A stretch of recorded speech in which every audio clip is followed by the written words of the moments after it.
সমস্যা নেই, আপনার জানাজা পড়া হবে, আপনার মিলাদও হবে, আপনার একটা বড়সড় দোয়াও হবে ইনশাআল্লাহ। কিন্তু আল্লাহ পাক বলেছেন শহীদ, আল্লাহর পথে যুদ্ধ করে শহীদ হয়েছে, এই ব্যক্তির আত্মাও ঝুলে থাকে যতক্ষণ পর্যন্ত না তার ঋণটা শোধ করা হয়।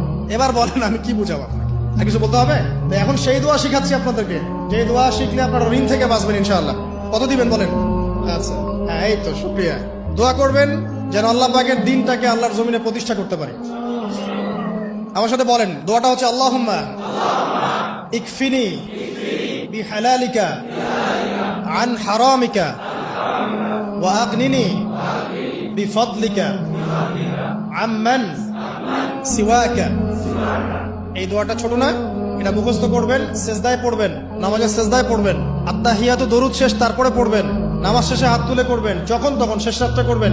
ইনশাআল্লাহ দেখবেন আপনার ঋণ বলতে কিছু থাকবে না ইনশাআল্লাহ। যদি থাকেও, বড় কোনো ঋণ থাকেও, আল্লাহ পাক অন্য কোনো মাধ্যমে এটা শোধ করার ব্যবস্থা